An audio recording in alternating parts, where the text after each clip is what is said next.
What is up, people? I'm Rand0m Guy here, and today I'm going to be talking about the shock charge in another episode of Fast Facts. And I'm going to be talking about the shock charges because I think they're underrated or overrated, I don't know, it depends how you say. But T-Mart said the black hat is the best tactical. I have to disagree. To be honest, it takes one black hat to take down a UAV. With a Stinger, it's not a Stinger, it's called like the F8 something, the anti-air launcher. That can take down 2 UAVs with just 1 point. And it's just so much better than the black hat in every way. I mean, come on, care package with the black hat is such a gimmick. We all know the shock charges are the best. So the first thing I want to notice is the shock charges replenish with Scavenger. Everyone knows that. If you don't, you're some kind of noob. I just wanted to illustrate the point, just so everyone knows. You might not know for some reason. I don't even know why I put it in there. 2 is shock charges are great for objective play.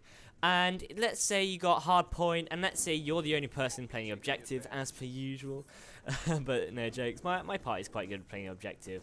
But what you want to do is place one shock charge down in one place, and one shock charge in the other, and then you can look the other way. So then you know if somebody's coming, the shock charge will set off, and then you can kill them.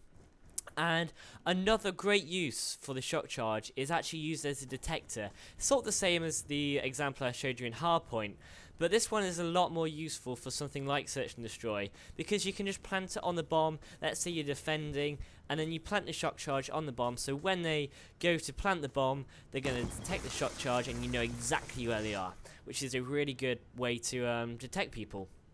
And another use for the shock charge, which is really useful, is to cover flank routes. And as you see, all Treyarch maps are basically like this, like Meltdown. There's a 3 center paths, the center one, 3 center paths, 3 paths, the center one is the fastest, and you have 2 flank routes, and then the flank routes go into multi-flank routes, and it's all complex and all shizzle. It's not rocket science, but you know, it's quite complex. So what you can do with the shock charge is cover one way with one shock charge, and then cover the other way. So if any flankers try and take you up the backside or from the sides, you can easily know they're there by the detections as well. So basically, shock charges are very good detectors. They can detect 2 ways, and then you can look the other.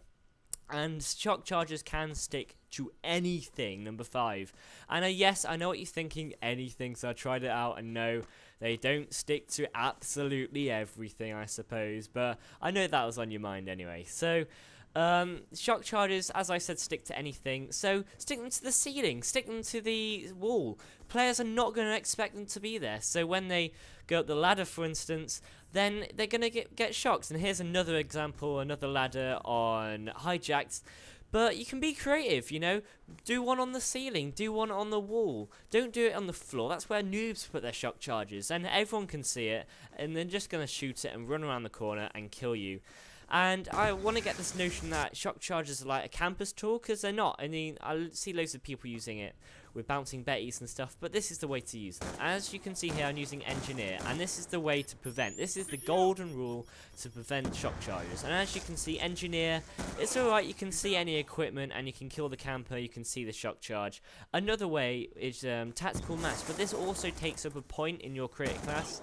And it is good and all if you want tactical mass, but let's say you want dexterity, for example, which is a really, really good perk, especially for rushing.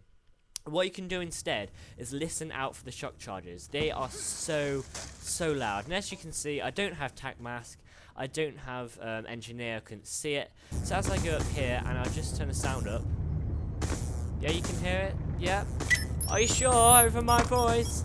But yeah, as you can see, I'm not exaggerating, that's how loud they are. They are so loud. So use something that you don't use often in Black Ops 2, and that is sound. So basically, that is the commentary, guys. I hope you learned something new, especially about the sound whoring of shock charges. It means that you can put dexterity and don't waste the perk just detecting them. So I'm Rand0m Guy. I hope you all have a smexy day, and I'll see you guys later. Goodbye.